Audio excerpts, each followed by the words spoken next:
Kejutan, Toni Kroos gabung B2B United. Sah, Matt Hummels resmi jadi pemain baru AS Roma. Lamine Yamal dihukum Hansi Flick. Babak baru perseteruan Mbappe dan PSG. Timnas Indonesia diterpa hujan salju di Arab Saudi. Halo Football Lovers, bagaimana kabar kalian hari ini? Mimin gak bosan ngingetin ya untuk kalian subscribe dan nyalakan lonceng notifikasinya dulu agar kalian gak ketinggalan berita terbaru dunia sepak bola dari Starting 11 News. Dukung Timnas dengan cara yang berbeda. Outfit paling kece untuk nobar, main PS, nongkrong, hingga nyari gebetan nih.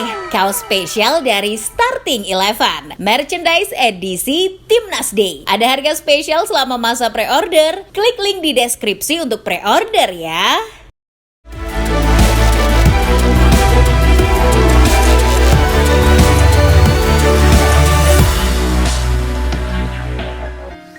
Kabar pertama datang dari Leicester City. Dilansir BBC, The Foxes dilaporkan telah terhindar dari ancaman pengurangan poin. Sebelumnya Leicester sempat terancam pengurangan poin akibat dugaan pelanggaran aturan keuntungan dan keberlanjutan Liga Premier atau PSR. The Foxes terhindar dari hukuman tersebut karena memenangkan banding. The Foxes memenangkan banding tersebut karena sebuah panel independen yang menyelidiki kasus tersebut tidak menemukan yurisdiksi untuk menghukum klub tersebut. Beralih ke kabar Chelsea, dilansir dari Goal, The Blues dilaporkan telah sepakat untuk mengirim Ben Chilwell ke Fenerbahce. Chilwell akan hijrah ke Liga Turki dengan status pinjaman selama semusim. Fenerbahce siap menggaji penuh Chilwell selama semusim dan tidak ada kewajiban untuk pembelian permanen. Chilwell bisa pindah ke Fenerbahce karena bursa transfer di Liga Turki masih dibuka hingga 18 September mendatang. Pindah ke kabar dari MU, dilansir dari The Sun, MU telah berpisah dengan wakil direktur sepak bola mereka, Andy O'Boyle. O'Boyle bergabung dengan United 2 tahun lalu untuk membantu John Murtough. Ia punya pengaruh besar dalam transfer Red Devils musim ini dengan mendaratkan Euro, Dalit, Mazraoui, Zirkzee, serta Ugarte. O'Boyle juga jadi salah satu orang yang sukses menjual Greenwood, Sancho, Wan-Bissaka, dan McTominay. Usut penyusut hengkangnya O'Boyle terjadi setelah dirinya dihalangi untuk melakukan perekrutan Sofyan Amrabat di hari terakhir bursa transfer. Penolakan itu datang dari Ashford dan Wilcox. O'Boyle merasa usulan transfernya tak lagi didengar. Beralih ke kabar berikutnya, pemain Lyon, Ernest Nuamah, menghilang saat akan menyelesaikan transfer menjadi pemain baru Fulham. Menurut L'Equipe, striker Ghana itu ternyata tidak pernah ingin meninggalkan Lyon. Ia dilaporkan menangis terseduh-seduh sepanjang hari karena merasa dipaksa keluar dari Lyon. Oleh karena itu, ia kemudian menghilang dan kembali lagi ke Lyon saat pemeriksaan medis tahap kedua akan dilakukan. Berkat hal tersebut, akhirnya kesepakatan transfer Nuamah ke Fulham gagal. Lalu kemudian pemilik Lyon, John Textor, meminta maaf kepada pihak Fulham atas situasi kacau tersebut. Masih kabar dari Inggris, dilansir dari BBC, 3 pemain timnas Inggris mengundurkan diri dari panggilan untuk menjalani laga UEFA Nations League melawan Republik Irlandia dan Finlandia. Ketiga pemain tersebut adalah Phil Foden, Cole Palmer, dan Ollie Watkins. Ketiga pemain tersebut sudah diizinkan oleh pelatih interim Lee Carsley untuk meninggalkan timnas Inggris. Foden meninggalkan timnas Inggris karena penyakit yang dideritanya belum sembuh total. Sementara itu, Palmer dan Watkins melaporkan diri telah kembali ke klubnya masing-masing karena alasan melanjutkan rehabilitasi cedera ringan yang sedang dialami. Beralih ke kabar dari La Liga, dilansir dari Sport People, pelatih Barca Hansi Flick dikabarkan menghukum Lamine Yamal karena melanggar aturan. Menurut laporan, Lamine Yamal kena marah dan dihukum oleh Flick karena datang terlambat ke sesi latihan pagi. Yamal mengaku datang terlambat karena kesiangan. Alasan Yamal tersebut tidak ditolerir oleh Flick. Pelatih asal Jerman tersebut menghukum Yamal dengan menyuruh pemain lain satu persatu menimpuki kepala Yamal. Tak hanya itu, Yamal juga disuruh lari mengitari lapangan oleh Flick. Masih kabar dari sepak bola Spanyol, dilansir dari Goal, penyerang Valencia Rafa Mir dilaporkan telah ditangkap oleh pihak berwajib karena dugaan penyerangan seksual. Mir ditangkap sebagai bagian dari penyelidikan yang sedang berlangsung atas tuduhan penyerangan seksual kepada 2 wanita yang dilakukan di rumah Mir. Mir ditangkap setelah kedua korban tersebut mengajukan pengaduan ke pihak berwenang setempat. Mir kini telah dibawa ke markas Garda Sipil Valencia untuk menjalani proses hukum. Sementara itu kabar lainnya, Komite Manajer La Liga mengadakan rapat umum tahunan mereka pada Selasa 3 September 2024 di kantor Pusat Federasi Sepak Bola Spanyol. Dilansir dari Football Espana, sebanyak 40 pelatih dari klub La Liga dan Divisi Segunda berkumpul dengan maksud membicarakan dua agenda, yakni penyikapan atas kalender sepak bola yang semakin padat dan peraturan mengenai pemecatan pelatih. Khusus untuk aturan pemecatan pelatih, Komite Manajer La Liga meminta pihak klub yang memecat pelatih harus memberikan pesangon kepada sang pelatih. Menurut laporan, jika aturan tersebut tidak disetujui La Liga, Komite Manajer akan mempertimbangkan pemogokan massal. Beralih ke kabar selanjutnya, kejutan terjadi ketika pemain yang baru saja pensiun, Toni Kroos, kembali terjun bermain sepak bola dengan bergabung ke klub B2B United. B2B United adalah klub peserta The Icon League. The Icon League adalah ajang sepak bola semi-profesional yang aturannya berbeda dengan sepak bola. Satu timnya hanya berisi 5 pemain, tidak ada corner, kartu, maupun adu penalti di ajang ini. The Icon League diikuti oleh 14 tim. Beberapa tim juga dimiliki oleh pesepak bola, seperti FC Berlin milik Rudiger maupun FC Bavaria milik Frank Ribery. Kroos terlihat tampil bersama B2B United saat mengalahkan tim Focus Eagles dengan skor 9-2. Dari Kroos pindah ke kabar Steven Bergwijn. Sayap timnas Belanda tersebut dilaporkan dikecam oleh pelatih timnas Belanda, Ronald Koeman. Koeman mencibir langkah Bergwijn yang baru saja hijrah ke klub Arab Saudi, Al Ittihad. Menurut Koeman, Bergwijn yang masih berusia 26 tahun lebih memilih aspek finansial daripada aspek pengembangan sepak bolanya. Koeman yang jengkel dengan pihak karir anak asuhnya tersebut lalu bersikap dengan tidak memanggil Bergwijn ke timnas Belanda. Lalu kabar berikutnya datang dari Kylian Mbappe. Babak baru perseteruan Mbappe dan PSG soal gaji telah dimulai. Dilansir dari L'Equipe, kubu Mbappe dan kubu PSG dijadwalkan akan bertemu di hadapan Komisi Hukum Ligue de Football Professionnel atau LFP pada tanggal 11 September 2024. Mbappe dan perwakilannya bertekad dengan pertemuan tersebut, gajinya yang ditunggak PSG akan dibayarkan. Pihak Mbappe juga berharap niat pihak PSG untuk datang dan bicara baik-baik di depan Komisi Hukum LFP. Sementara itu dari kabar lainnya, Tottenham Hotspur dilaporkan telah menentang kebijakan UEFA mengenai perubahan harga tiket. Dilansir dari Sport Bible, kebijakan baru UEFA menurunkan harga tiket tim tamu di ajang Eropa musim ini dianggap tak sesuai oleh Direktur Administrasi dan Tata Kelola Sepak Bola Tottenham, Rebecca Keppelhorn. Menurut Rebecca, tidak semua klub akan senang dengan perubahan tersebut. The Lily-Whites menolak penurunan harga tiket karena hanya akan merugikan pihak tuan rumah, pemasukan stadion jadi makin minim.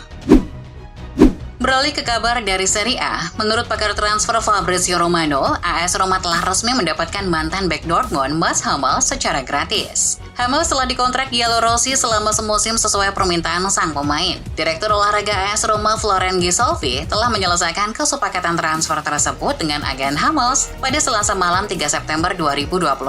Hummels dijadwalkan langsung terbang ke Roma dan akan melaksanakan tes medis pada Rabu 4 September 2024. Kabar berikutnya datang dari Timnas Indonesia. Sintayong dan skuad Timnas Indonesia dikagetkan dengan hujan lebat disertai salju yang terjadi di Arab Saudi saat menjalani sesi latihan pada Selasa malam 3 September 2024. Mereka kaget karena Arab Saudi yang dikenal sebagai negara tropis tiba-tiba hujan deras dan menghasilkan salju, layaknya di negara-negara bercuaca dingin seperti Eropa. Meski hujan salju sedikit mengganggu fokus para pemain saat latihan, namun menurut Coach Shin, kondisi para pemain Timnas Indonesia kini dalam keadaan baik-baik saja dan tidak ada yang jatuh sakit. Beralih ke kabar lainnya dari Timnas Indonesia, ada kejadian lucu di kamar hotel pemain Timnas Indonesia saat di Arab Saudi. Kejadian itu terjadi di kamar Rafael Struijk dan Shane Patiyama. Dalam unggahan akun Instagram @GarudaTimnasIndonesia, Shane Patiyama sengaja iseng membuat kaget Struijk yang akan memasuki kamar dengan bersembunyi di samping pintu. Ketika Struijk masuk kamar, ia dikagetkan oleh Shane Patiyama. Struijk pun kaget sampai berteriak kencang. Sontak saja video iseng Patiyama tersebut sukses menarik perhatian netizen tanah air.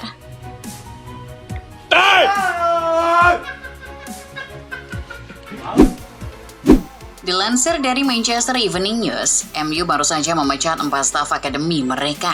Pemecatan tersebut imbas dari perampingan staf yang dilakukan Ineos. 4 staf tersebut adalah Neil Harris yang telah bekerja selama 21 tahun sebagai pelatih utama pengembangan pemain muda. Lalu rekannya Stuart Lester yang sudah 23 tahun bekerja sebagai pelatih pengembangan pemain muda. Harris dan Lester ini telah membantu mengembangkan beberapa pemain, termasuk Maino, Rashford, dan McTominay. Lalu dua staf lainnya adalah Chris Blackhouse yang sejak 2016 jadi pelatih kiper utama akademi dan Rich Ashcroft yang telah bekerja sejak 2021 sebagai pelatih utama pengembangan pemain muda. Masih kabar dari MU, dilansir dari The Sun, bek mereka Harry Maguire dilaporkan hadir di laga League 2 antara Salford City versus MK Dons. Maguire datang guna melepas penat pasca timnya dibantai Liverpool, sekaligus menyaksikan adik kandungnya, Lawrence Maguire, berlaga. Lawrence Maguire adalah bek inti dari MK Dons. Namun, nasib tim adiknya rupanya mirip dengan klub sang kakak. MK Dons harus menelan kekalahan 1-0 oleh tuan rumah Salford City. Salford City adalah tim yang dimiliki bersama oleh mantan pemain MU seperti Giggs, Scholes, Beckham, Gary Neville, dan Nicky Butt. Beralih ke kabar dari sepak bola Italia, dilansir dari Football Italia, kabar heboh datang dari striker Como, Patrick Cutrone. Pasca gagal mengeksekusi penalti di laga melawan Udinese, ia diancam hingga dihina habis-habisan oleh fansnya sendiri di media sosial. Cutrone membeberkan sendiri pada para wartawan, ia mengaku dihina sebagai kaum gay. Lalu ia disuruh untuk segera bunuh diri atau kalau tidak mau, dibunuh. Tak hanya itu, keluarga beserta anak-anaknya didoakan mati terkena penyakit kanker. Dari Italia mampir sebentar ke Turki, pemain Galatasaray Leon Dubois mengalami nasib yang kurang mengenakan. Awalnya Dubois dimasukkan oleh pelatih Galatasaray Okan Buruk jelang laga melawan Adana Demirspor. Namun ketika sampai ke markas Adana, pihak Galatasaray tiba-tiba memutus kontrak Dubois tanpa ada alasan sebelumnya. Akibatnya pemain asal Prancis itu harus kembali ke Istanbul sendirian. Meskipun ia awalnya bepergian bersama tim dan staf, Dubois terlihat di bandara sendirian memesan tiket penerbangan komersial untuk kembali ke Istanbul. Masih soal pemain yang didepak klub, kali ini ada pemain Al Hilal Renan Lodi. Dilansir dari Diario AS, pemain asal Brasil tersebut telah jadi tumbal dari pendaftaran kembali Neymar Junior di skuad Al Hilal. Neymar yang telah lama absen karena cedera, kini kembali siap merumput. Kuota 10 pemain asing di Liga Arab Saudi bagi Al Hilal telah terisi. Dengan didaftarkannya pemain seperti Cancelo dan kini Neymar, membuat Renan Lodi tak lagi bisa bermain bagi Al Hilal di Liga Arab Saudi.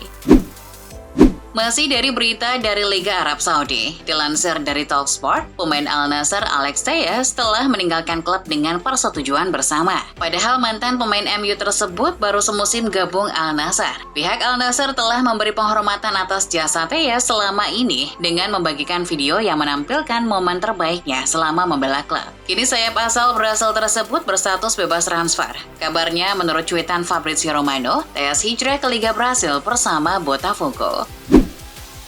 Sementara itu, mantan rekan Telles di Al Nassr, Cristiano Ronaldo, kini sedang disibukkan dengan aktivitasnya di channel YouTube. Saat diwawancarai jelang laga UEFA Nations League, CR7 disinggung soal subscriber channel YouTube dari MrBeast. Ronaldo ketika itu mengutarakan keinginannya untuk mengalahkan jumlah subscriber MrBeast. Namun untuk mewujudkannya, ia mengatakan butuh waktu 2 tahun. Selisih subscriber CR7 dengan MrBeast diperkirakan berada di angka 250 jutaan.